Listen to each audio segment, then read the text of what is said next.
Hello అండి, నేను మీ మళ్ళీ మరొక వంటతో మీ ముందుకు వచ్చేసాను. ఎక్కువ శ్రమ లేకుండా చాలా సులభమైన పద్ధతిలో చేసుకోగలిగే చికెన్ బిర్యానీని ఈ వీడియోలో చూపించబోతున్నాను. మీరు కూడా చూసి ట్రై చేయండి. టేస్ట్ అయితే చాలా బాగుంటుంది. దీనికోసం నేను 1/2 kg బాస్మతి రైస్ని తీసుకున్నాను. దాన్ని కొంచెం నీళ్ళల్లో వేసి కడిగి పక్కన పెట్టేశాను. దీనికోసం మళ్ళీ 1/2 kg చికెన్ తీసుకోండి. దానిలో 1 స్పూన్ అల్లం వెల్లుల్లి పేస్ట్ యాడ్ చేసుకున్నాక 1/2 spoon tasting salt, 1 spoon biryani masala, 1 spoon కారం, తగినంత సాల్ట్, కొంచెం కొత్తిమీర, కొంచెం పుదీనా ఇవన్నీ యాడ్ చేసుకున్నారు కదా. తర్వాత ఇందులోనే మనం ఆయిల్ని యాడ్ చేసుకుందాం.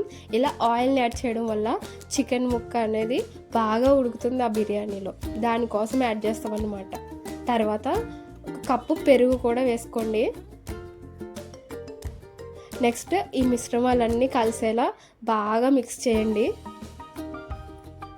ఆ తర్వాత ప్లేట్ని మూత పెట్టేసి మ్యారినేట్ చేసాం కదా, ఫ్రిడ్జ్లో ఒక 2 hours పాటు అలా వదిలేయండి.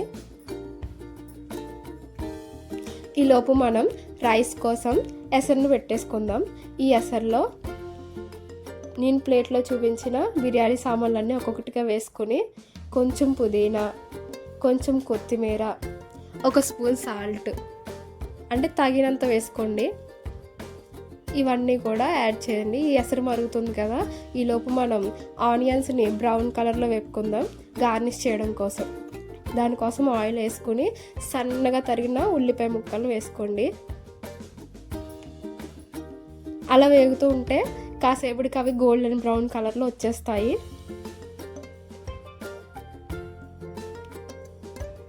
ఈలోపు అరచెక్క నిమ్మకాయని తీసుకొని అందులోనే బాగా పిండుకోండి. కొంచెం ఆయిల్ కూడా యాడ్ చేసుకోండి. ఇలా ఆయిల్ని యాడ్ చేయడం వల్ల బిర్యానీ రైస్ అనేది పొడి పొడిలాడుతూ బాగా వస్తుందన్నమాట. మన బ్రౌన్ ఆనియన్స్ కూడా రెడీ అయిపోయినాయి. ఇప్పుడు పక్కన పెట్టేసుకొని ప్లేట్లోకి తీసుకొని లాస్ట్లో ఉపయోగపడతాయి మనకు మళ్ళీ. ఇప్పుడు ఫ్రిడ్జ్లో నుంచి బయటకు తీసాం కదా మ్యారినేట్ చేసిన చికెన్, ఇందులోనే అరచెక్క నిమ్మకాయ పద్దను కూడా పిండుకోండి. ఇందులో కూడా చూడండి ఎసరేలా మరుగుతుందో. ఇప్పుడే మనం కడిగి పక్కన పెట్టుకున్నాం కదా బాస్మతి రైస్, ఆ రైస్ని మొత్తం యాడ్ చేసేసుకోండి. ఇది ఓన్లీ 70% కుక్ అవ్వాలన్నమాట. మిగతాదంతా కూడా మనం దమ్ చేస్తాం కదా బిర్యానీని, అప్పుడు కుక్ అయిపోతుంది ప్రాపర్గా. ఇప్పుడు దమ్ చేయడానికి ఒక గిన్నెని పెట్టేసుకొని దానిలో నెయ్యి ఆర్ నూనె ఏది ఉంటే అది యాడ్ చేసుకోండి. ఒక్కొక్కటి బిర్యానీ మసాలా కూడా వేసుకోండి. మళ్ళీ అవి వేగుతూ ఉన్నాయి కదా. ఇప్పుడు 2 పచ్చిమిరపకాయ చీలికలను కూడా యాడ్ చేసుకుందాం. కొంచెం పుదీనాను కూడా యాడ్ చేయండి. అలా గరిటతో కాసేపు అలా కలపండి. కొంచెం బిర్యానీ పువ్వును కూడా కలపండి.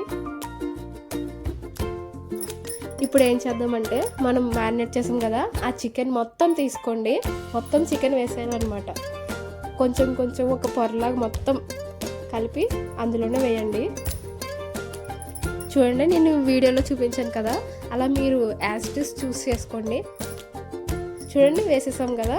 ఇప్పుడు పక్కన కుక్ అయింది కదా ఆ రైస్ని మళ్ళీ దాని మీద ఒక పొరలాగా వేయండి.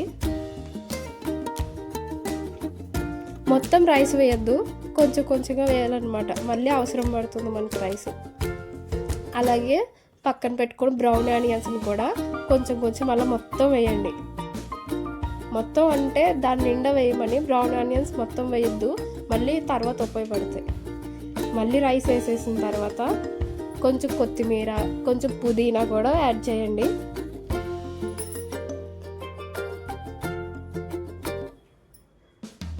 ఇప్పుడు మళ్ళీ రైస్ని తీసుకోండి, నేను చూపించినట్టు వేయండి. చూడండి అక్కడ పుదీనా కొత్తిమీర అవేం కనబడకుండా వేసేసుకున్నాం కదా.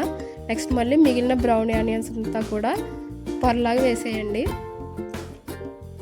ఇప్పుడు కొంచెం చాలా తక్కువ నీళ్ళని యాడ్ చేసుకోండి, అదంతా కొంచెం ఉడకాలి కాబట్టి. ఇప్పుడు మూత పెట్టేసి నీళ్ళు నిండుగా ఉన్న కొంచెం బరువుగా ఉన్న పాత్రను తీసుకుని దాని మీద పెట్టేశారంటే గాలి కూడా వెళ్ళదు, బాగా దమ్ అయిపోతుంది బిర్యానీ.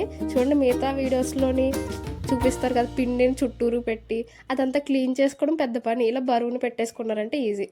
నీళ్ళు మరుగుతూ ఉండే ఇందాక చూసారా, అప్పుడు సిమ్లో పెట్టేసుకుని కాసేపటి తర్వాత తీస్తే చూడండి పొగలు కక్కుతే ఎలా కనబడుతుందో. ఇప్పుడే కొంచెం పాలల్లో పసుపు వేసుకున్న వాటర్ని యాడ్ చేయండి. ఫుడ్ కలర్ వేస్తే ఎలా కనబడుతుందో అలా కనబడుతుంది. కలర్ వేస్తే మనకి ఆరోగ్యానికి మంచిది కాదు కదండి, అందుకని మనం ఇలా వేస్తున్నాం అనమాట. మళ్ళీ కాసేపు ఉన్న తర్వాత సిమ్లో కుక్ అయిన తర్వాత చూస్తే మన బిర్యానీ మొత్తం అయిపోయింది. ఇప్పుడు స్టవ్ ఆఫ్ చేసుకుని కింద నుంచి తీసి చూడండి, మన చికెన్ ముక్కలు ఉడికాయో లేదో బాగా తెలుస్తుంది. అయిపోయింది, చికెన్ ముక్క కూడా ఉడికిపోయింది. అంతే, మన బిర్యానీ అయిపోయినట్టే.